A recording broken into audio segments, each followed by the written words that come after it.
Sa isang lumang mansyon sa Quezon City, nakatira si Doña Feliciana Villarreal, isang balong kilalang matapobre at istrikta. Malayo na ang narating ng kanyang pamilya, mga negosyo, lupa at mga ari-arian. Pero sa kabila ng yaman, hindi nawawala ang kanyang hilig na manghusga ng tao batay sa anyo at pinagmulan. Madalas siyang nakasuot ng mga damit na yari sa seda at may alahas na kumikislap tuwing tatamaan ang araw.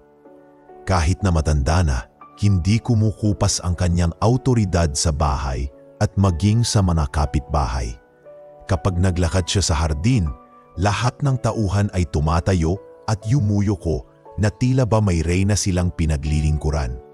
Dumating si Rosenda sa mansyon isang hapon ng Hunyo. Nakapalda lamang ito at may simpleng blusa na medyo kupas. Ang buhok niya ay nakapulupot sa likod at halatang sanay sa trabaho sa probinsya. Hindi siya kagandahan ayon sa pamantayan ng lipunan. Ngunit may kakaibang ningning sa kanyang mga mata, mata ng taong may pangarap at may bigat na dala sa puso. Tahimik si Rosenda habang nakaupo sa gilid ng maluwang na sala. Iniikot niya ang tingin sa mga antigong muebles, mga chandeliers na kristal at malalaking painting ng mga ninuno ng Donya. Alam niyang ibang mundo ito kumpara sa kanilang barong-barong sa probinsya. Ngunit hindi siya umuurong dahil dala niya ang pangarap na mapagtapos sa kolehiyo ang kanyang dalawang nakababatang kapatid, sina Ernesto at Mariel. Lumabas si Doña Feliciana mula sa kanyang silid, nakasuot ng mamahaling bestida at may hawak na baston na hindi naman niya kailangan, pero dala para lang sa anyo. Sinipat niya mula ulo hanggang paa ang dalaga. "Rosenda ba ang pangalan mo?" Malamig na tanong ng Donya. "Opo, senyora, Rosenda de Vera po." Magalang na sagot ng dalaga. "Probinsyana ka, hindi ba? Mukhang mahihirapan ka rito. Ang bahay na ito, hindi basta bahay lang. Mansyon ito. May disiplina, may tuntunin, at higit sa lahat, hindi ko tinatanggap ang katulong na tamad at walang galang." Matigas na dagdag ng Donya. "Inyo ko lamang ni Rosenda ang ulo. Naiintindihan ko po, senyora. Gagawin ko ang lahat." Tahimik na pinagmasdan ni Doña Feliciana ang bawat kilos ng dalaga. Nakita niyang maayos itong nakaupo, hindi kinakalikot ang kamay, at tila marunong magtimpi. Ngunit bilang isang babaeng sanay na hindi agad nagtitiwala, naisipan niyang subukin ang pagkatao ng dalaga. Isang gabi, habang kausap ang matagal ng katiwala na si Adela, nagsalita ang Donya. "Adela, gusto kong makita ang tunay na ugali ng bagong katulong. Maraming beses na akong naloko ng mga gaya niya. Ang iba, akala mo'y masipag pero sa likod-likod, magnanakaw. Kaya may plano ako." "Ano po iyon, senyora?" tanong ni Adela, na halatang sabik sa tsismis. "Magpapanggap akong bulag," tugon ng Donya, habang ngumiti ng mapanlinlang. "Gusto kong makita kung totoo siyang tapat kapag akala niya'y wala akong nakikita."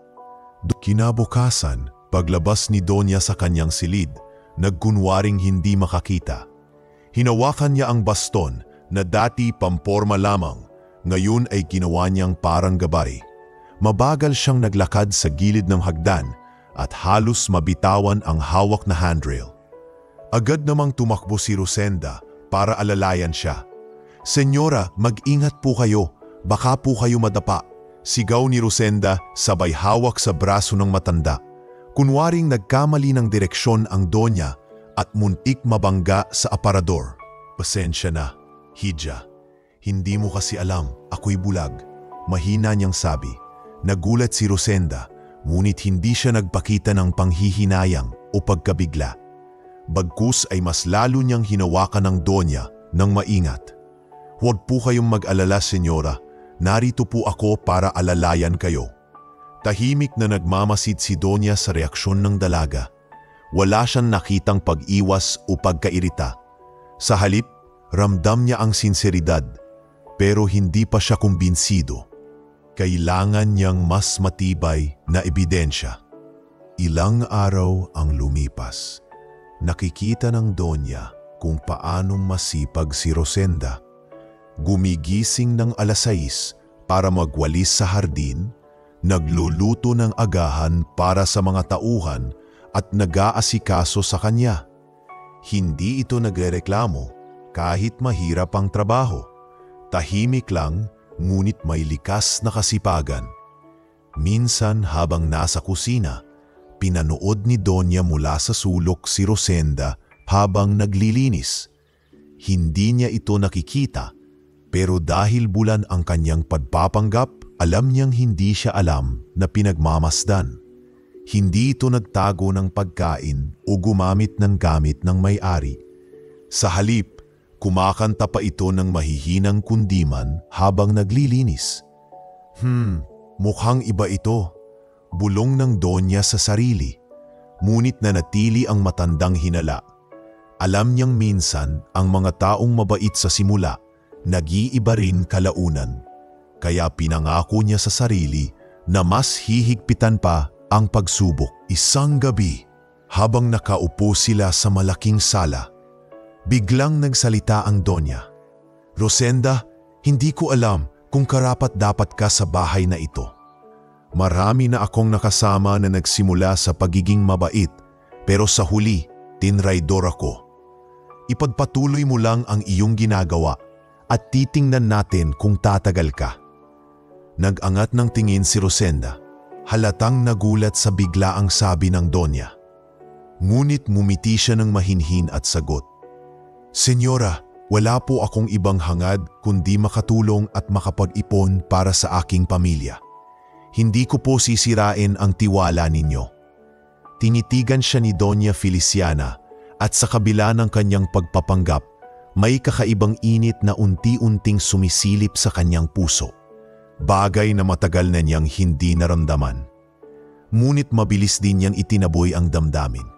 Para sa kanya, ang bawat tao ay may bahid ng kasinungalingan at iyon ang gusto niyang patunayan sa mga susunod na araw. Mabilis lumipas ang unang linggo ng paninirahan ni Rosenda sa mansyon. Araw-araw ay patuloy ang pagpapanggap ni Donya Feliciana na bulag.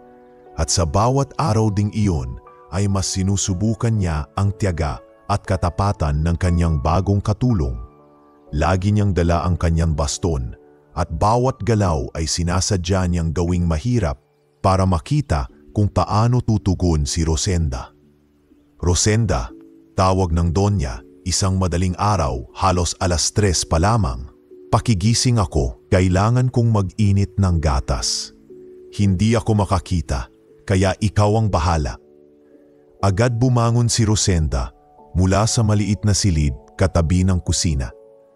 Halos hindi pa natatanggal ang antok sa kanyang mga mata, ngunit mabilis niyang tinungo ang kusina upang sundin ang utos. "Opo, senyora," magalang niyang sagot. Pinainit niya ang gatas at dinala ito sa malaking sala kung saan nakaupo ang Donya, kunwaring naglalakad-lakad gamit ang baston. Initigan siya ng matanda habang iniaabot ng dalaga ang tasa. "Salamat, iha, mabuti at naririyan ka." Ngumiti lamang si Rosenda at bumalik sa kanyang gawain. Walang bakas ng pagkadismaya sa puyat, walang pag-angal. Sa mga susunod na araw, sinubok pa ni Donya ang pasensya ni Rosenda. Ipinahahanap niya ang mga bagay na sadyang itinago niya sa mga sulok ng bahay.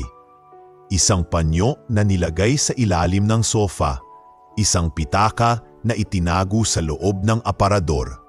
Palaging ang dahilan niya'y, "Hindi ko makita, tulungan mo ako." Kahit pagod na mula sa paglalaba at paglilinis, hindi nagreklamo si Rosenda. "Opo, senyora, hahanapin ko po," sagot niya sa bawat pagkakataon. At kahit pawisan at hingal, nakangiti pa rin siyang nag-aabot ng mga bagay na hinahanap ng Donya. Isang gabi, Habang naglalakad si Donya sa hardin na kunwari walang direksyon, muntik na siyang matisod sa bato. Agad siyang nasalo ni Rosenda. "Senyora, mag-ingat po kayo. Kung may kailangan po kayo, huwag na kayong maglakad ng mag-isa sa gabi." Tumingin si Donya, nakikiramdam kung may bakas ng pagkairita sa boses ng dalaga. Ngunit puro pag-aalala lamang ang narinig niya. Napilitan siyang umusal ng kaunting papuri. "Mabuti ka talagang bata. Kung hindi siguro ikaw, baka napahamak na ako." Ngunit hindi lahat ay natuwa sa sitwasyon. Ang ilang mga katulong na matagal nang kasama ni Donya, lalo na si Crispin na hardinero at si Adela na tagapagluto, ay nagsimulang magsalita sa likod ni Rosenda. "Hay nafo," bulong ni Adela habang nag-aayos ng hapag. "O kala mo kung sino iyang si Rosenda? Akting-aktingan lang yan, pakitang tao sa Donya." "Oo nga," dagdag ni Crispin habang umiinom ng kape. "Sigurado ako pagdating ng araw, sisimulan niyang dukutin ang mga alahas. Nakakainis, siya pa ang napupuri ngayon." Narinig ni Rosenda ang mga bulong, ngunit hindi siya nagsalita. Bagkus ay mas lalo niyang inasikaso ang kanyang trabaho. Hindi niya kayang masayang ang oportunidad, hindi lang para sa sarili, kahit ang ilang kapitbahay ay nagtatawanan din. "Narinig mo ba? Si Donya Feliciana bulag na raw. Kawawa naman, pero mas kawawa iyong katulong niya. Siguradong ubos ang lakas sa kakasunod sa matanda." Pero sa tuwing maririnig ito ni Rosenda, mas lalo siyang nagiging determinado. Sa kanyang isipan, "Tadhana ko ngayon. Kailangan kong tumibay." Lumipas ang mga araw at unti-unting napansin ni Donya Feliciana na iba si Rosenda kumpara sa mga naunang katulong. Walang reklamo sa hirap, walang panlalamang. Hindi siya gaya ng iba na madalas ay sumisingit ng sariling interes. Isang hapon, habang nakaupo sa veranda, tinawag niya si Rosenda. "Rosenda, halika nga rito," sabi ng Donya, hawak ang tasa ng tsa. "Opo, senyora," sagot ng dalaga habang nagdadala ng tinapay. "Sabihin mo nga, bakit ka nagtitiis dito? Hindi ka ba napapagod? Hindi ba mas mabuting bumalik ka na lang sa probinsya?"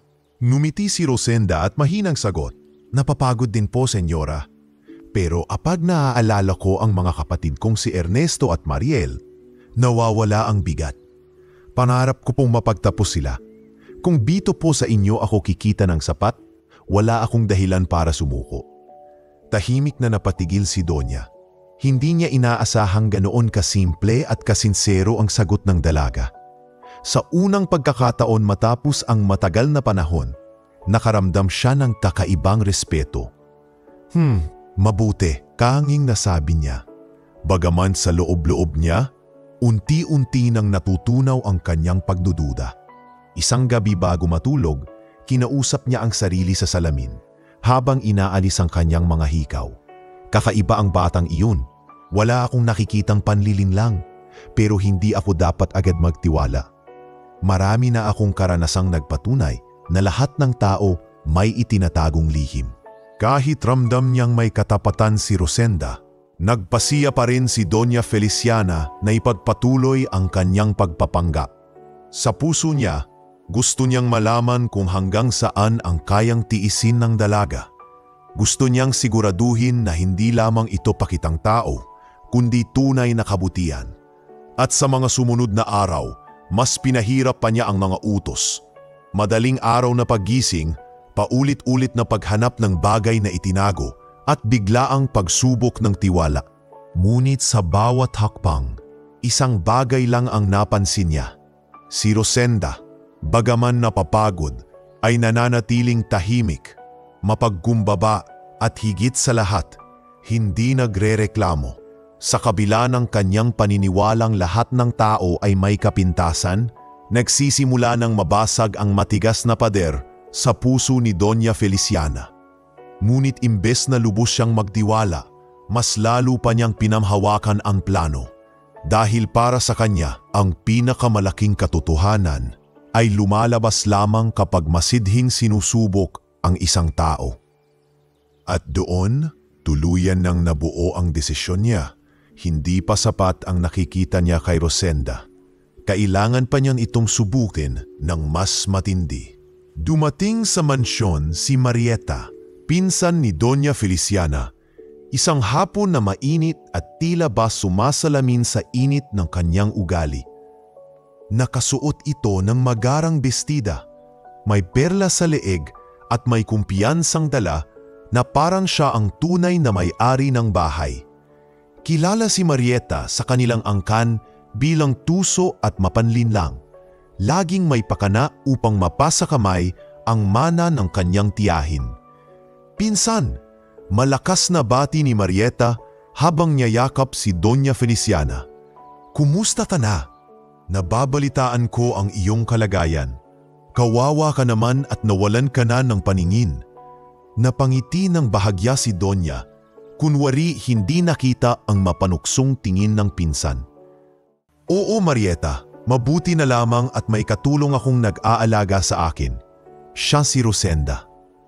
Agad na sumilit si Marieta kay Rosenda na nooy abala sa kusina. Pinagmasdan niya ito mula ulo hanggang paa at tila ba may paghamak na nakapinta sa kanyang mukha. Probinsyana ba siya? Sigurado ka bang mapagkakatiwalaan mo ang ganyang itsura? Baka isang araw, mawala na lang bigla ang mga alahas mo. Agad namang tumayo si Rosenda at yumuko, tanda ng paggalang. Magandang hapon po, senyora. Magalang niyang bati. Ngunit imbes na sagutin siya ng maayos, tinalikuran lamang siya ni Marieta. Kinagabihan, habang nagkakape sila ni Doña Feliciana sa veranda, sinimulan na ni Marieta ang kanyang pakana. Pinsan, gusto lang kitang bigyan ng babala. Hindi mo ba napapansin na masyado nang malapit sa iyo ang katulong mong iyon? Baka naman ginagamit ka lang niya dahil hindi ka nakakakita. Madali na lang kumuha ng kung ano-ano sa mga silid mo. Nagkibit balikat si Donya, bagaman may kaunting pagdududa na pumasok sa kanyang isip. Ewan ko, Marieta. Mabait siya, masipag. Wala pa naman akong nakitang mali. Umiling si Marieta, tila ba naiinis na hindi agad naniwala ang pinsan. Ganito kasi yan, ang mga ganyang mukha, mahirap basahin. Pero tiyak ako, kapag nagkaroon ng pagkakataon, sisimulan niyang dukutin ang mga bagay mo. Lalo na't bulag ka, wala kang kalaban-laban. Tahimik lamang si Donya, ngunit nagsimula na siyang isipin ang mga sinabi ng pinsan. Samantala, sina Crispin at Adela, ang dalawang matagal ng katiwala ng Donya, ay unti-unting nahatak ni Marieta sa kanyang pakana. Isang gabi, nag-usap silang tatlo sa kusina habang wala si Rosenda. Crispin, panimula ni Marieta, ikaw ang hardinero rito. Napapansin mo ba ang galaw ng bagong katulong? Hindi ba't minsan ay bigla na lang siyang lumalabas ng bahay? Tumangos si Crispin, bagaman hindi naman siya sigurado. Oo, Senyora Marieta, madalas ko siyang nakikitang bumibili sa tindahan para sa pagkain, pero baka nga may iba pa siyang ginagawa. Sumabat si Adela na nakapamiwang. Ako naman napansin ko minsang nasa kusina siya mabisa. Bimuksan ang aparador ng mga pinggan. Sino pa namang katulong ang basta magbubukas ng aparador nang hindi inuutusan? Mumiti si Marieta. Tila ba nakahanap ng mga sundalong tapat sa kanyang plano. Kita nyo na hindi ako nagkakamali. Kung gusto nating maprotektahan si Feliciana, kailangan nating ipakita ang tunay na kulay ng Rosenda na iyon. Kinabukasan, sinimulan nilang ipalaganap ang kanilang kasinungalingan. Habang nag-aalmusal si Doña Feliciana, lumapit si Adela at nagsalita ng tila may kaba. Senyora, pasensya na po pero baka dapat mag-ingat kayo sa mga gamit ninyo. Minsan kasi, nakita kong hawak-hawak ni Rosenda ang isang maliit na kahon mula sa inyong aparador. Nagtaas ng kilay si Donya, ramdam ang pag-usbong ng pagdududa. Totoo ba yan? Opo. Mabilis na tugon ni Adela. Hindi ko na lang po sinabi agad kasi baka mali ang akala ko. Pero baka totoo rin ang sinasabi ni Senyora Marieta. Si Crispin naman ay sumabat. Ako rin po, senyora. Madalas po siyang lumalabas ng bahay nang hindi nagpapaalam. Paano po kung may kinakausap siyang iba tungkol sa mga ari-arian ninyo? Lalong nagdikit-dikit ang mga piraso ng kalinlangan sa isipan ni Donya. Hindi man niya gustong paniwalaan, unti-unti itong naguugat dahil sa paulit-ulit na bulong ng kanyang pinsan at mga katiwala. Samantala, si Rosenda ay patuloy na ginagawa ang kanyang tungkulin. Naghuhugas ng pinggan, naglalaba, nag-aalaga kay Doña Feliciana. Ngunit napansin niyang unti-unting lumalayo ang loob sa kanya ng matanda. Kung dati ay may malumanay na tinig kapag tinatawag siya, ngayon ay malamig at puno ng hinala. Rosenda, biglang sabi ni Donya isang gabi habang inihahanda ng dalaga ang kanyang hapunan. Siguraduhin mong maayos ang lahat ng gamit ko. Ayokong may mawala. Nagulat si Rosenda, ngunit magalang siyang sumagot. Opo, senyora. Huwag po kayong mag-alala. Ingatan ko po ang lahat. Ngunit hindi pa rin nawala ang malamig na tingin ni Donya kahit nagpapanggap itong bulag. Isang gabi, nahuli ni Rosenda sina Marieta, Crispin at Adela na nag-uusap sa kusina. Hindi man niya narinig ang lahat, nahuli niya ang ilang bahagi ng kanilang usapan. Siguraduhin nating mahuli siya sa akto. Bulong ni Marieta. Kapag may nakitang ebidensya si Feliciana, wala nang depensa ang Rosenda na iyan. Nag-init ang tenga ni Rosenda, ngunit pinili niyang huwag sumabat. Alam niyang hindi siya basta-basta mapapaniwala kung siya lang ang magsasalita. Ang kailangan niya ay magpatuloy sa pagiging tapat kahit anong paninira ang iharap sa kanya. Sa kanyang isipan, daraping ang araw, lalabas din ang katotohanan. Ngunit sa mga sumunod na araw, lalo pang humigpit ang sitwasyon.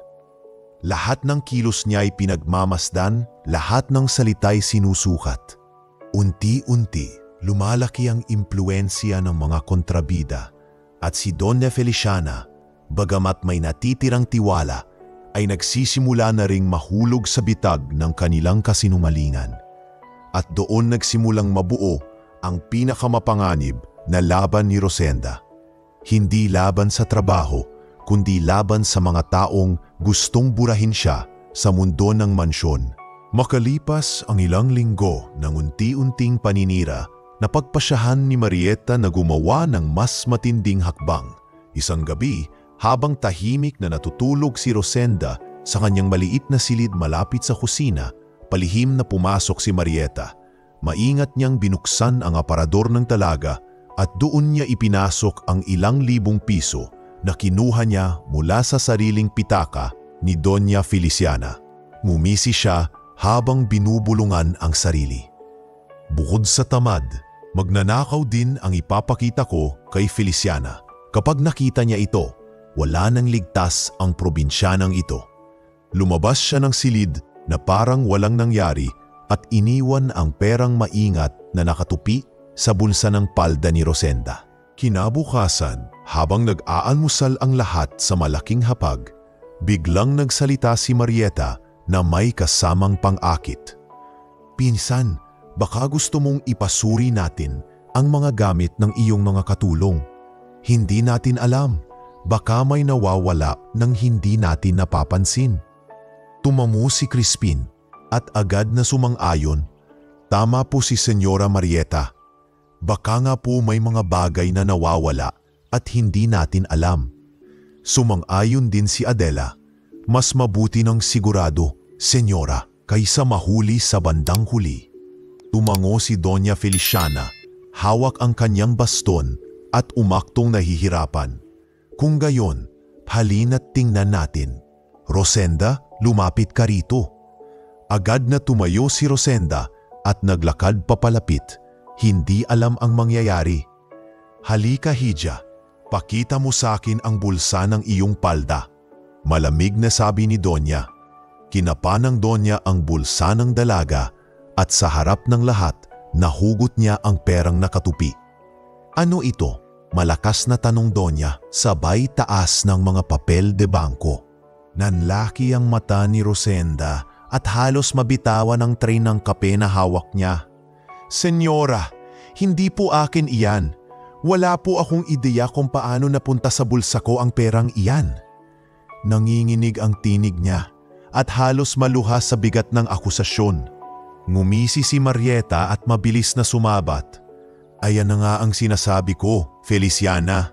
Kita mo na, ang probinsyanang iyan mapagpanggap lang. Akala mo'y mabait pero magnanakaw pala. Tumango-tango pa si Crispin. Nakakita na ako ng ganyang eksena. Magaling magtago ng ebidensya pero sa huli nahuhuli rin. Hindi po ako magnanakaw. Halos pasigaw na sabi ni Rosenda at hindi na niya napigilang tumulo ang luha. Senyora, kung totoong magnanakaw ako, bakit ko pa ipapasok sa bulsa ko ang pera? Bakit ko ipapahamak ang sarili ko? Ang tanging nasa isip ko lang po ay ang makapag-ipon para sa pag-aaral ng mga kapatid ko. Tumigil sandali si Doña Feliciana at pinagbasta ng boses ng dalaga. Ramdam niyang may bigat ang bawat salita.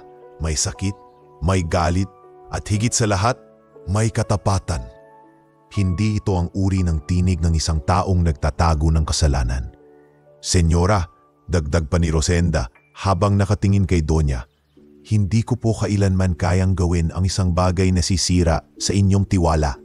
Mas gugustuhin ko pa pong umalis kaysa pagbintangan ng ganyan. Tahimik ang buong sala. Kahit ang mga tauhang karaniwang pumapanig kay Marieta ay hindi makapagsalita. Kita sa kanilang mukha na naguguluhan sila kung sino ang dapat paniwalaan. Muling nagsalita si Marieta, hindi papatalo. Feliciana, huwag kang padadala sa luha. Iyan ang madalas na taktika ng mga katulad niya. Konting drama, iiyak-iyak, pero sa likod may masamang binabalak. Ngunit napansin ni Donya ang pagiging sobra ni Marieta. Ang kanyang tono, ang paraan ng pananalita, tila ba masyadong masigasig para lamang ibagsak ang dalaga. Dahan-dahang nagsimulang umusbong ang pagdududa sa isip ng Donya. Totoo nga kaya ang mga akusasyon? O baka naman may mas malalim na pakana si Marieta? Marieta, mahina ngunit matalim ang tinig ni Donya. Nakakagulat ang iyong pagkahilig sa issue laban kay Rosenda. Para bang masyado kang interesado na mapaalis siya. Natigilan si Marieta, ngunit agad ding nagpalusot. Pinsan, iniisip ko lang ang iyong kapakanan. Hindi ba't bulag ka? Madali kang maluloko kung hindi tayo mag-iingat. Ngunit hindi nakaligtas sa Donya ang bahagyang pagbabago ng tono nito. Samantala, si Rosenda ay tuluyan nang napahagulgol sa gilid, ngunit sa kabila ng kanyang iyak, nanindigan siya. Hindi po ako magnanakaw, senyora. Kahit mamatay po ako ngayon, hindi ko po tatanggapin ang kasalanang hindi ko ginawa. Tahimik si Donya. Ngunit sa puso niya, nagsimula ng mabiyak ang matigas na pader ng kanyang pagdududa. Ramdam niya ang sinseridad sa boses ng dalaga at bagaman hindi niya ipinakita, isang maliit na binhi ng tiwala ang unti-unting tumutubo. Ngunit nanatili siyang nakapako sa kanyang pagpapanggap. Kailangan pa niyang magpatuloy bilang bulag. Kailangan niyang masiguradong hindi siya nagkakamali sa kanyang hinala. Kaya't imbes na ilabas ang kanyang tunay na iniisip, tumango lamang siya at malamig na sinabi, "Sige, Rosenda, panahon na lamang ang magsasabi kung totoo o hindi ang sinasabi mo." At sa mga sandaling iyon, habang ang luha ni Rosenda ay patuloy na bumabagsak, at si Marieta ay nagngingit-ngit sa hindi pagkakakumbinsi ng pinsan, alam ni Doña Feliciana na may mas malaking laban pang darating. Isang laban ng katotohanan laban sa panlilinlang. At siya mismo ay hindi pa tiyak kung saan tatayo. Sa bawat araw na lumilipas, patuloy na nagsusumikap si Rosenda sa mansyon kahit ramdam niya ang malamig na pagtingin ni Doña Feliciana at ang mapanuyang mga salita ni Marieta. Ngunit sa bawat gabi bago siya matulog, palagi niyang iniisip ang kanyang dalawang kapatid na naiwan sa probinsya, sina Ernesto at Mariel. Ang mga ito'y nagsisikap makapasok sa paaralan, ngunit halos hindi makapag-aral dahil kulang na kulang sa pera. Sa tuwing makatatanggap siya ng maliit na sahod, agad niya itong itinatabi sa isang sobre at ipinapadala sa kanilang baryo. Habang sinusulat niya ang liham na kalakip ng perang iyon, naiyayak siya. Mahal kong Ernesto at Mariel, pasensya na't maliit lamang ang naipadala ko, pero pangako, hindi ako susuko rito. Kafayanin ko ang hirap basta't mafatapos lang kayo. Pagkatapos isulat, isinisilid niya iyon sa sobre at itinataas ang tingin sa langit na para bang idinadasal ang bawat sentimo para makarating at magamit ng tama. Ngunit sa mansyon, iba ang mukha ng kanyang buhay. Si Marieta na walang ibang hangad kundi ang makuha ang loob ni Donya at palayasin siya, ay palaging may paraan para ipahiya siya. "Rosenda!" sigaw ni Marieta isang umaga habang nasa kusina. "Bakit puro asin ang sabaw? Gusto mo bang patayin ang tiyahin ko sa alat?" "Tanga!" napayuko si Rosenda at mahinhong sagot. "Pasensya na po, senyora. Baka po naparami ko lamang ang lagay." Nagpalakpakan pa ng marahan, sina Crispin at Adela na tila ba tuwang-tuwa sa ahihiyan ni Rosenda. "Ayan kasi, kunwari mabait pero wala namang alam," wika ni Crispin. "Hay nako, Feliciana," dagdag pa ni Marieta habang nilalapit ang plato sa pinsan. "Dapat talaga mapalitan na ang batang iyan. Hindi siya marunong mag-alaga ng may sakit, hindi rin marunong magluto. Ano pa kaya ang pakinabang niya?" Tahimik lamang si Donya, nakikinig sa kanilang mga boses, ngunit lihim niyang minamasdan ang reaksyon ni Rosenda, kung paano ito hindi sumasagot ng pabalang, kung paano ito nananatiling mapagpakumbaba kahit lantaran ang insulto. Kinagabihan, habang naglilinis ng beranda, napansin ni Teodoro, ang hardinero, na tila malungkot si Rosenda. Lumapit siya at inalok ng basong tubig. "Rosenda, halata sa mukha mo ang bigat ng loob. Bakit mo tinitiis lahat ng yan?" Mumiti si Rosenda kahit may luha sa gilid ng mata. "Wala akong magagawa, Teodoro. Kailangan kong manatili rito. Para sa mga kapatid ko ito. Kapag umalis ako, paano na sila? Kaya kahit anong sakit, titiisin ko." Umiling si Teodoro, puno ng awa at paghanga. "Alam mo, bihira na ang mga katulad mo. Kung ako lang ang masusunod, ipagtatanggol kita. Pero alam kong hindi ako sapat laban sa kanila. Kaya lang, tandaan mo, hindi ka nag-iisa. Nandito ako, handa kang damayan." Nabunutan ng tinik si Rosenda sa mga salitang iyon.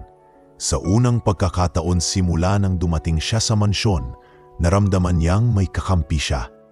Dumating ang isa pang pagsubok ng isang hapon habang abala siya sa pag-aayos ng mga kurtina sa sala. Biglang pumasok si Marieta at sinadya siyang pagalitan sa harap ng lahat. "Tingnan ninyo, hindi man lang maayos ang pagkakalagay ng kurtina. Diyos ko, Feliciana, hindi ko na talaga alam kung bakit pinagtitiyagaan mo pa ang babaeng ito. Isa lang naman ang dahilan, hindi ka nakakakita, kaya hindi mo alam kung gaano siya kainutil." Humagalpak ng tawa sina Adela at Crispin at halos mamuo ang luha sa mga mata ni Rosenda. Ngunit pinilit niyang huwag magpakita ng kahinaan. "Opo, senyora, aayusin ko po agad." Mahina niyang tugon. Nakita ni Donya ang paraan ng pagtanggap ni Rosenda sa lahat ng pang-iinsulto. At bagamat nanatili siya sa kanyang pagpapanggap na bulag, hindi niya maitatanggi na bawat araw ay mas lalo siyang nahuhulog sa pagtataka. Bakit hindi natutukso ang dalaga na lumaban o sumuko? Isang gabi, habang tahimik na nag-aayos ng mga halaman si Rosenda sa hardin, muling lumapit si Teodoro. "Rosenda, kung tutuusin madali lang para sa iyo na tumalikod at umalis. Bakit hindi mo nalang iwan ang lahat at maghanap ng ibang amo?" Nagpatuloy si Rosenda sa pagtanggal ng mga tuyong dahon, sa kamahina ngunit matatag na nagsalita. "Teodoro, Hindi ko kayang iwan basta-basta. Ang buhay ng mga kapatid ko nakasalalay dito. Kapag sumuko ako, para ko na ring isinuko ang kinabukasan nila. At saka, sa kabila ng lahat, alam ko sa puso ko na tama ang ginagawa ko. Hindi ko kailanman kayang magnakaw o magtaksil. Napangiti si Teodoro. May bahagyang paghanga sa tinig ni Rosenda. Kung ganyan ang puso mo, tiyak darating ang araw na makikita nila ang totoo mong halaga. Huwag kang bibitaw. Sa gabing iyon, habang nakaupo siya sa ilalim ng punong mangga sa hardin, napatingala si Rosenda sa mga bituin. Naisip niya ang kanyang mga kapatid sa probinsya na malamang ay sabay-sabay na natutulog sa isang banig gamit ang lampara bilang ilaw. Naalala niya ang mga gabing walang hapunan, ang mga araw na dumalakad sila papasok sa paaralan ng walang sapatos. Para sa inyo ito, Ernesto at Mariel, bulong niya sa hangin. Kakayanin ko, gaano man kahirap. At sa kabila ng panlilibak, sa kabila ng mga mata na nagmamasid at mga bibig na nag-aakusa, nanatiling matatag si Rosenda. Hindi niya alam na sa katahimikan ng mansyon, may isang matandang puso. Ang puso ni Doña Feliciana na unti-unting natututo muling magduda. Hindi sa kanya, kundi sa mga taong masyadong sabik na sirain siya. Sa mga oras na iyon, nagsimulang magbunga ang kanyang pagtitiis. At bagamat malayo pa ang kanyang pakikibaka, alam niyang may mga kaibigang kagaya ni Teodoro na handang sumalo sa kanya sa tuwing siya'y mabibigatan.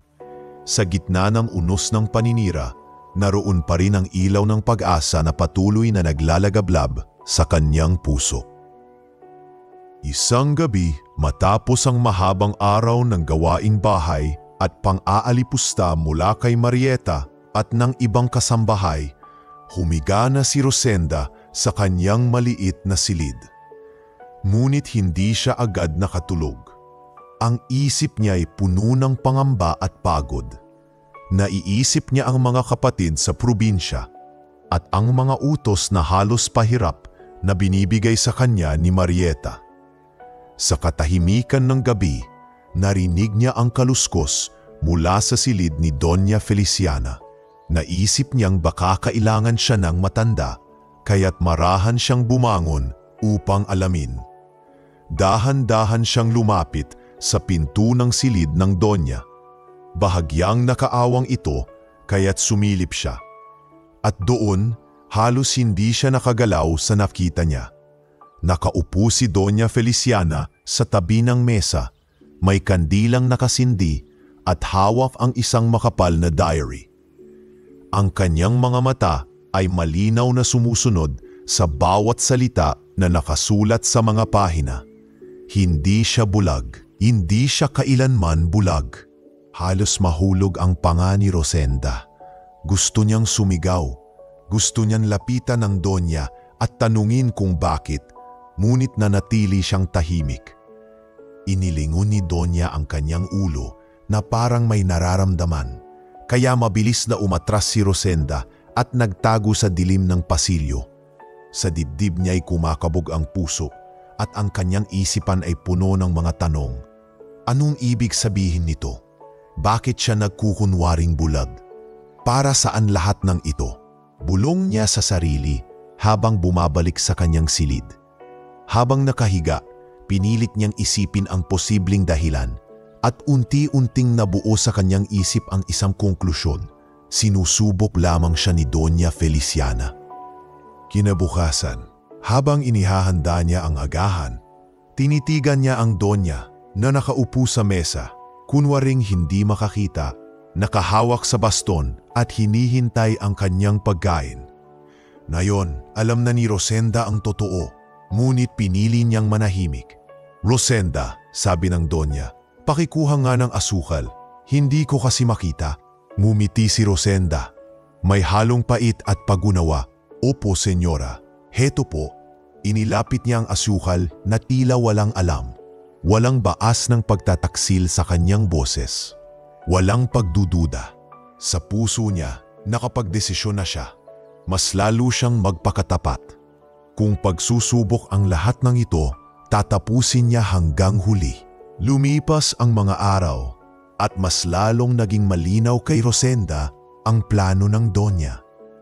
Sa tuwing makikita niya itong may lihim na ginagawa, gaya ng paglalakad sa silid ng hindi hawak ang baston o pagtingin sa bintana tuwing umaga, mas lalong tumitibay ang kanyang paniniwalang ito ay isang pagsusulit. Ngunit imbes na magreklamo o magalit, nagpatuloy siya sa kanyang gawain ng may buong puso. Isang gabi, nagkaroon siya ng pagkakataon na makausap si Teodoro sa hardin. "Teodoro," mahinang sabi ni Rosenda habang inaayos ang mga halaman, "may itatapat ako sa iyo, pero sana manahimik ka." Tumango si Teodoro, nakatingin sa kanya ng may pagtataka. "Ano iyon, Rosenda?" "Hindi bulag si Senyora Feliciana. Nakita ko siyang nagbabasa ng diary noong isang gabi." Nanlaki ang mata ni Teodoro. "Ano? Sigurado ka?" "Oo," sagot ni Rosenda.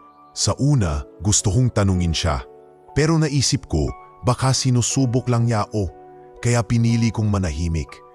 Kung iyon ang nais niya, ibibigay ko. Mas lalo akong magpapatunay na hindi niya ako kailanman matitinag sa tapat kong paglilingkod." Umiling si Teodoro, may halong paghanga at pagkabahala.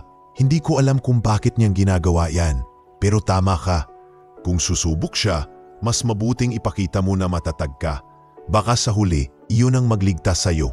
Umiti si Rosenda, bagaman halatang pagod. "Basta't para sa mga kapatid ko at para na rin sa sarili kong dangal, titiisin ko lahat." Kinabukasan, muling nagpasakit si Marieta. Tinawag niya si Rosenda sa sala at ipinahiya ito sa harap ng ibang tauhan. "Rosenda, bakit puro alikabok ang mesa? Ano ba ang ginagawa mo buong araw? Dapat yata pinapalayas ka na rito." Yumuko si Rosenda at magalang na sagot, "Pasensya na po, senyora. Lilinisin ko po agad." Ngunit bago pa siya makagalaw, sumabat si Doña Feliciana. "Marieta, huwag kang masyadong magmadali. Hindi mo ba nakikita? Ginagawa naman ng bata ang lahat."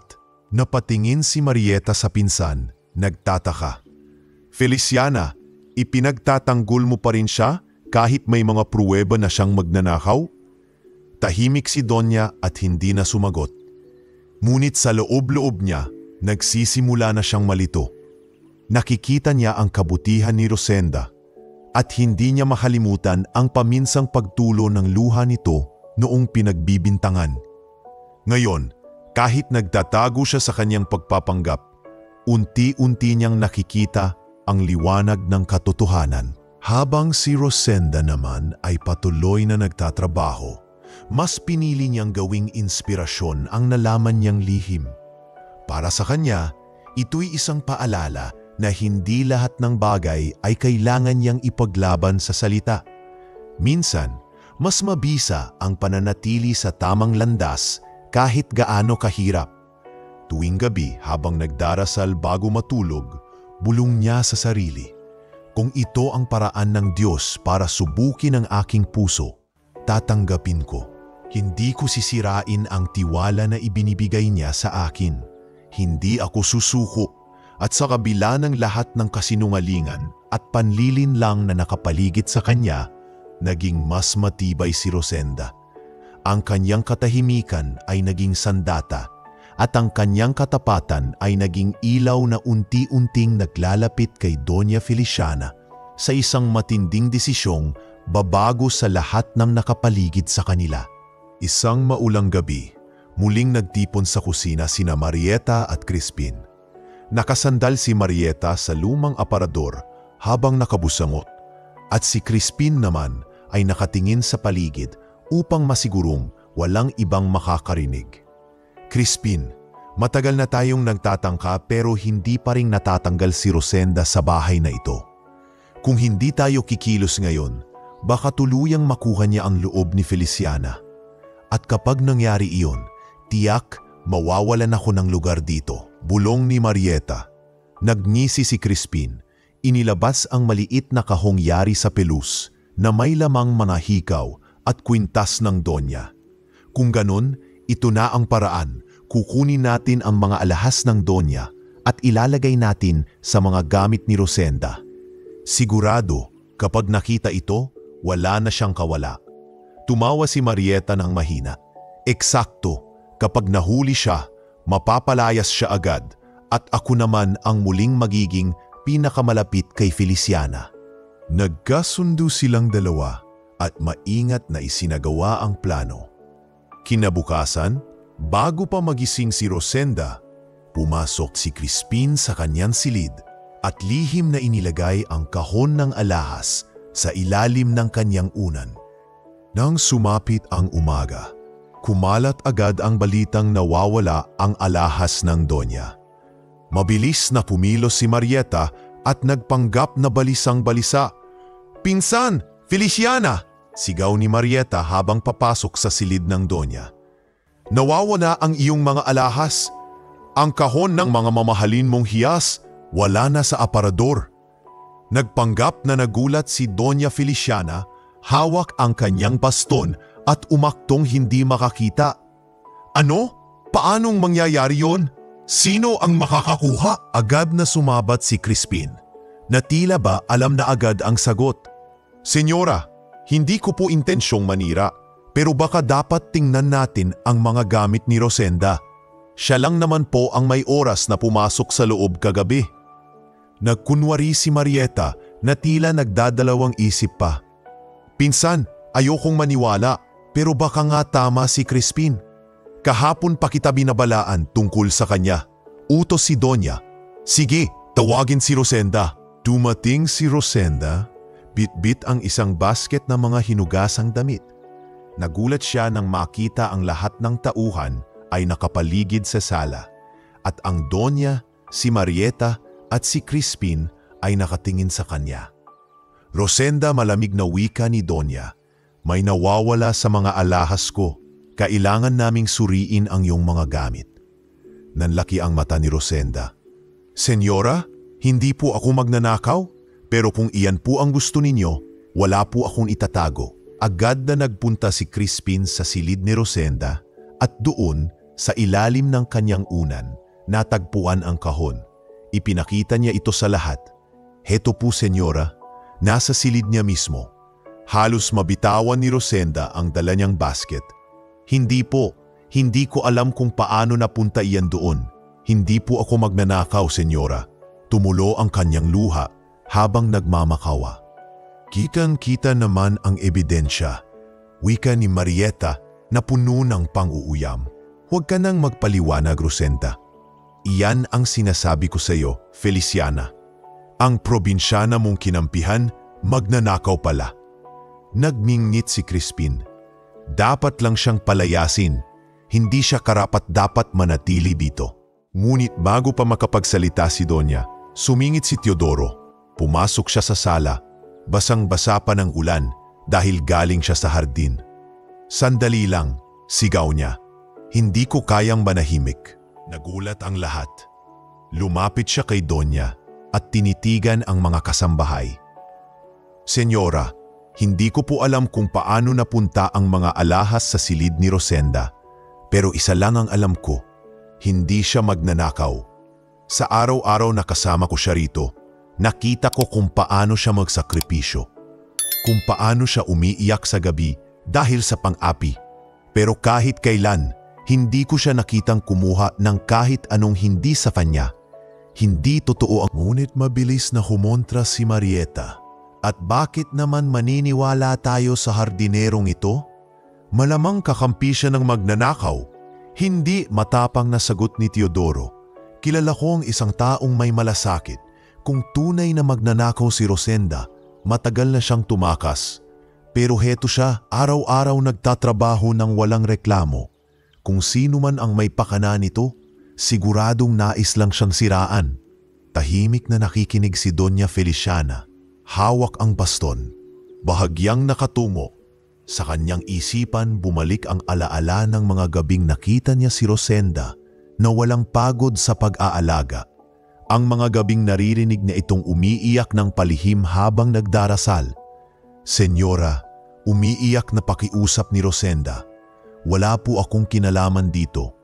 Kung nais ninyo pong paalisin ako, tatanggapin ko. Pero sana maniwala kayo na hindi ko kailanman ninakaw ang mga gamit ninyo. Sandaling katahimikan ang bumalot sa mansyon. Nakatingin si Donya sa direksyon ni Rosenda, bagaman patuloy ang kanyang pagpapanggap na bulag. Ngunit sa kanyang dibdib, kumikirot ang isang bagay. Ang alinlangan. Marieta, biglang tanong ng Donya, bakit parang sobra kang sigurado na si Rosenda ang kumuha? Nagulat si Marieta at mabilis na sumagot. Pinsan, hindi ba't nahanap mismo ang ebidensya sa silid niya? Ano pa ba ang kailangan mong pruweba? Ngunit hindi na lubos na umbinsido si Donya. May nararamdaman siyang mali. Kung tunay na magnanakaw si Rosenda, bakit hindi ito tumakas? Bakit puno ng sakit at pananalig ang mga salita nito? Sa kanyang isip, nagsimulang mabuo ang tanong na matagal na niyang iniiwasan. Baka nga si Marieta ang may pakana. Isang umaga, tila kakaiba ang katahimikan sa mansyon. Nakasanayan na ng lahat na si Donya Feliciana ay tatawag ng maaga, hihingi ng mainit na tsa, o kaya na may uutusan si Rosenda ng kung ano-ano. Pero sa araw na yun, walang boses na narinig mula sa kanyang silid. Nang puntahan ni Rosenda, gulat siya sapagkat wala ang Donya sa kama at maging ang kanyang baston ay wala roon. Senyora, mahina niyang tawag habang binubuksan ang aparador. Wala, inuksan niyang bintana at sinilip ang hardin. Wala rin. Agad siyang lumabas at tinawag si Crispin. Crispin, nakita mo ba si Senyora Feliciana? Tanong ni Rosenda halatang kinakabahan. Umiling si Crispin, ngunit agad ding umisi. Aba, baka ikaw ang may alam. Hindi ba't lagi kang kasama niya? Kung nawala siya, malamang ikaw ang may kagagawan. Narinig iyon ni Adela at mabilis na kumampi. Oo nga, siguro tinakasan na siya ng tiyaga at iniwan mo sa gitna ng gabi. Mabilis na kumalat ang bulong sa buong mansyon. Nawawala si Senyora Feliciana, sabi ng mga tauhan. At halos lahat ng mata ay nakatuon kay Rosenda, puno ng hinala. Hindi po ako. Kaninang umaga lang wala na siya sa silid. Halos lumuha na ang tinig ni Rosenda. Ngunit wala nang nakikinig. Maging si Marieta ay dumating. Dala ang mapanuyang boses. Ayan na ang sinasabi ko. Una, alahas. Ngayon pati mismong Donya. Hindi na ako magtataka kung palayasin na talaga ang babaeng ito. Down. Samantala, sa isang baryo sa probinsya, nakarating ang balita sa pamamagitan ng isang kamag-anak na nagtratrabaho rin sa syudad. Habang nakaupo sa harap ng maliit na mesa, binasa ni Ernesto ang sulat. Ate Rosenda, baka raw hindi na makabalik dahil nawawala ang amo niya. Mahinang sabi ni Ernesto sa kanyang kapatid na si Mariel. Ha? Paano iyon? Anong ibig nilang sabihin? Sagot ni Mariel, halos maluha. Baka mapagbintangan si ate, baka mawalan siya ng trabaho. Paano na tayo? Nanginginig ang tinig ni Ernesto. Natahimik ang dalawa, sabay tingin sa kanilang lumang lampara na siya na lamang ilaw ng anilang maliit na bahay. Pareho nilang alam na kung mawawala ng trabaho ang kanilang ate, mawawala rin ang kaunting pag-asang makapagpatuloy sila sa pag-aaral. Samantala, sa mansyon, hindi tumigil si Rosenda sa paghahanap. Kahit natatakot na palayasin siya, hindi niya ininda ang mga bintang. Kung saan man kayo naroroon, Senyora, hahanapin ko kayo. Bulong niya sa sarili habang lumabas ng gate. Hindi siya nagdala ng kahit anong gamit. Tanging lakas ng loob lamang at pag-asang makita ang Donya. Tinahak niya ang kalsada, nagtanong sa mga naglalako ng gulay, sa mga tsuper ng jeep at sa mga nagtitinda sa palengke. May nakita po ba kayong matandang babae, nakabestida, may dalang baston? Tanong niya sa isang tindera. Kanina lang, may dumaan na ganun. Doon ang punta, Sa simbahan, sagot ng tindera. Agad siyang naglakad patungo sa simbahan, basang-basa na ng pawis at alikabok ang kanyang damit. Pagdating niya roon, nakita niyang may mga nagsisimba, ngunit wala ang Donya. Napaluhod siya at nagdasal, "Panginoon, gabayan niyo po ako. Bigyan niyo ako ng lakas para mahanap si Senyora Feliciana. Kahit palayasin po nila ako sa mansyon, hinding-hindi ko siya pababayaan." Samantala ang totoo'y kusang lumabas si Doña Feliciana ng madaling araw. Sa kabila ng kanyang pagpapanggap na bulag, kaya pa rin niyang kumilos ng mag-isa. Dumiretso siya sa bayan, dala ang baston na parang pantakip lang. Naglakad siya sa palengke, nakihalubilo sa mga tao at nakaupo sandali sa plaza. Habang nakamasid, nag-isip siya, kung talagang tapat si Rosenda, susundan niya ako.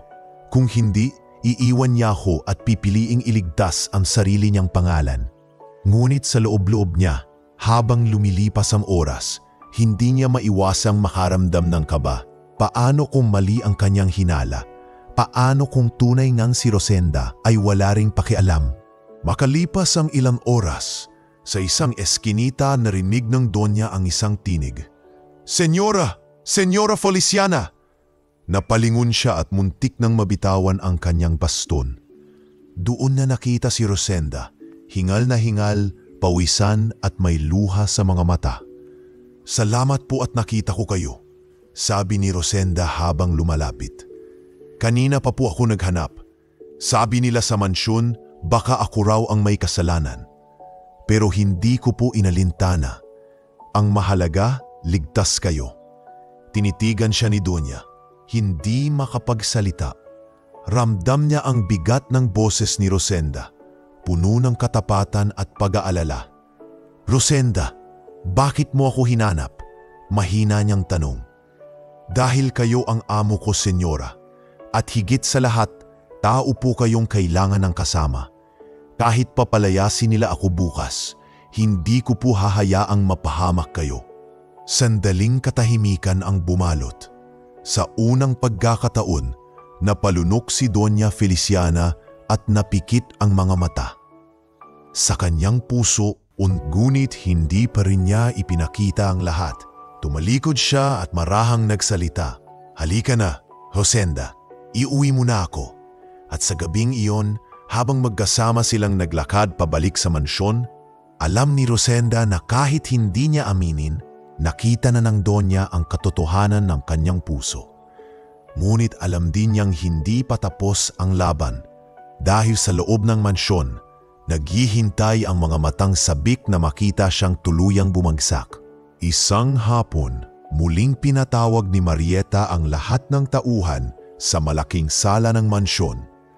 Ang hangin ay mabigat, puno ng tensyon at tila ba may paparating na unos. Nandoon si Rosenda, nakatayo sa gilid, habang si Crispin at Adela ay nakangising aso, sabik na muling mapahiya ang dalaga. Si Doña Feliciana naman ay nakaupo sa anyang malaking upuan, tahimik at tila walang nakikita. Hawak ang baston na kanina pa niya pinaikot-ikot sa kanyang kamay. Ngayon, panimula ni Marieta, tumitindig sa gitna na parang siya ang tunay na may-ari ng mansyon. Oras na para ipaalam sa lahat kung anong klasing babae talaga itong si Rosenda. Ilang beses na din siyang nahulihan ng mga kahina-hinalang gawain. Una, may perang natagpuan sa bulsa niya. Ikalawa, mga alahas na mismong sa silid niya nakita. At huli, ang pagkawala ng pinsan ko na tiyak ay may kinalaman din siya. "Hindi po totoo ang mga iyan," maluhaluhang sagot ni Rosenda. "Lahat ng iyon ay pinlano ninyo. Hindi ko po kailanman gagawin ang mga bagay na iyan laban kay Senyora Feliciana." "Hay naku, tama na ang drama," singit ni Adela. "Lahat ng tao rito nakakita ng ebidensya. Wala kang lusot." Tumawa si Crispin at sabay sulyap kay Marieta. "Kung ako sa'yo, umalis ka na lang bago pa lumala." Naramdaman ni Rosenda ang matinding kirot sa dibdib, ngunit hindi siya nagpatinag. Huminga siya ng malalim at diretsyong tumingin kay Marieta. Bakit ninyo ginagawa ito? Ano pang kasalanan ko sa inyo? Ang tanging gusto ko lang ay magtrabaho ng marangal at makapag-ipon para sa mga kapatid ko. Hindi ko maintindihan kung bakit ganyan ang trato ninyo sa akin. Halos mapuno ang sala ng kaguluhan at nagsimula ng magtalo ang mga kasambahay. Ang iba'y pabor kay Marietta, ang iba namay nagtatangkang manahimik. Ngunit bago pa tuluyang lumaki ang gulo, biglang nagsalita ang Donya. Tama na, tumahimik ang lahat. Napako ang mga mata nila kay Donya Feliciana na nakatayo na ngayon. Hawak pa rin ang baston, ngunit ang kanyang mga mata ay nakatutok sa lahat. Hindi na siya bulag. Hindi ako bulag. Mariin niyang sabi. Ang tinig niya'y umalingaw-ngaw sa buong mansyon. Hindi ako kailanman nabulag. Lahat ng ito'y pagpapanggap. Lahat kayo pinanood ko. Lahat ng kilos ninyo narinig ko. Ginawa ko ito bilang pagsubok para makita kung sino ang tunay na tapat at sino ang traidor. Nanlaki ang mata ni Marietta. Anong ibig mong sabihin, Feliciana? Nanginginig na tanong niya. Tinutok ng Donya ang kanyang baston kay Marietta. Ikaw, Marietta, akala mo bang hindi ko napansin ang mga kasinungalingan mo? Ang pera na palihim mong inilagay sa bulsa ni Rosenda. Ang mga alahas na ikaw at si Crispin ang nagkubli at si Adela na walang ginawa kundi kampihan ka. Ang lahat ng ito'y alam ko, namutla si Crispin at agad na napayuko. Senyora, wala po akong kinalaman. Tumahimik ka, singal ng Donya. Naririnig ko ang bawat bulong ninyo, bawat plano sa kusina, bawat insulto kay Rosenda. At ikaw, Marietta, pinsan kita pero wala kang ginawa kundi ang subukan akong manipulahin at pag-awayin kami ng taong tapat. Hindi makapagsalita si Marietta. Ang kanyang labi nanginginig at ang dating matapang niyang tindig ay unti-unting nagdurog sa harap ng galit ng Donya. Senyora, umiiyak na sabi ni Rosenda, salamat po at nakita ninyo ang katotohanan. Pero nais ko lang pong linawin, wala po akong galit sa kanila. Gusto ko lang pong ipaglaban ang sarili ko. Ang lahat ng ito, tiniis ko hindi para maghiganti, kundi para manatiling marangal. Napatingin si Donya kay Rosenda at sa unang pagkakataon, nakaramdam siya ng hiya. Rosenda, mahina niyang wika. Patawarin mo ako. Matagal kitang pinagdudahan. Pinahirapan pa kita sa pagpapanggap kong bulag para lang subukan ka. Pero sa halip na magreklamo, mas lalo kang naging tapat. Ako ang nagkamali. Ako ang dapat humingi ng tawad. Nagpatuloy ang Donya. Ngayon ay mas malambot ang kanyang tinig. Mula sa araw na ito, hindi na kita tatratuhin bilang isang simpleng katulong. Gusto kong manatili ka rito bilang katiwala ng buong mansyon.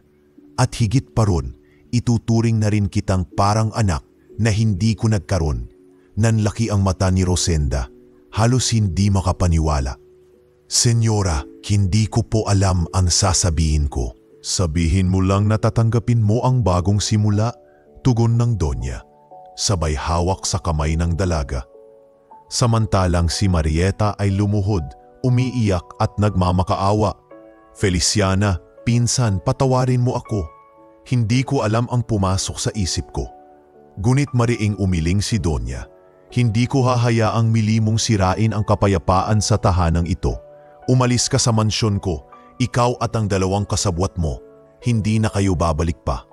Napaiyak si Adela at Crispin, ngunit wala na silang nagawa. Ang bantay na tauhan ay lumapit at inihatid silang tatlo palabas ng mansyon. At nang tuluyang natahimik ang paligid, tumingin muli si Donya kay Rosenda. Mula ngayon, hindi ka na mag-iisa. Hindi ka na pagtatawanan o pagbibintangan. Ang sakripisyo mo ay nagbunga. Ngayon, ikaw na ang aasahan ko at sana'y manatili ka sa tabi ko. Niyakap ni Rosenda ang Donya, mahigpit at puno ng pag-asa. Maraming salamat po, Senyora. Pangako, hindi ko kayo bibiguin. At sa sandaling iyon, tila na bago ang ihip ng hangin sa mansyon. Ang dating lugar ng panlilinlang at paninira ay napalitan ng liwanag, ng katotohanan at bagong pag-asa. Sa unang pagkakataon, pareho nilang naramdaman, ang tunay na tiwala ay mas mahalaga kaysa anumang yaman. Mavalipas ang ilang linggo matapos ang malaking pagbubunyag ni Doña Feliciana, tila nagbago ang ihip ng hangin sa mansyon. Ang dating lugar na puno ng bulungan, sumbatan at paninira ay napalitan ng mas maaliwalas na kapaligiran.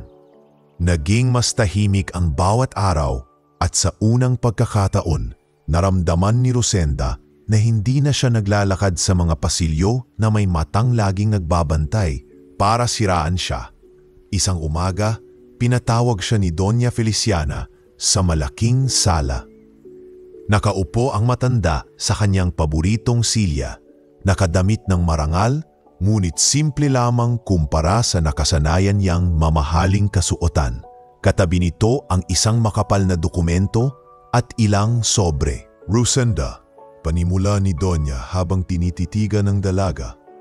"Mula nang dumating ka rito, pinakita mo sa akin ang tunay na kahulugan ng katapatan. Sinubo kita sa lahat ng paraan. Pinagpanggap kong ako'y bulag, hinayaan kong pagbintangan ka, at nakita ko kung paano mo tiniis ang lahat nang hindi ka bumitiw sa kabutihan. Ngayon, panahon na para suklian ang lahat ng iyon." Nagulat si Rosenda at marahang yumuko. "Senyora, sapat na po na nakita niyo ang totoo. Hindi ko po inaasahan na gantimpalaan pa ako." Mumiti ang Donya, ngunit may bahid ng lambing sa kanyang tinig. "Hindi lang ito gantimpala, Ija. Mula sa araw na ito, hindi ka na magiging katulong lamang sa mansyon na ito. Ginagawa kitang opisyal na katiwala ng buong bahay. Ikaw ang magbabantay sa lahat ng aking mga ari-arian, at ikaw ang magdedesisyon kung paanong bibibi pamamahalaan ang tahanan na ito." Namilog ang mata ni Rosenda at halos mapaluha siya. "Senyora, hindi ko po alam kung kaya ko. Isa lang po akong simpleng babae mula sa probinsya." "Diyan ka nagkakamali," sagot ni Donya. "Ang pagiging tapat at mapagpakumbaba ay higit na mahalaga kaysa anumang diploma o pamagat.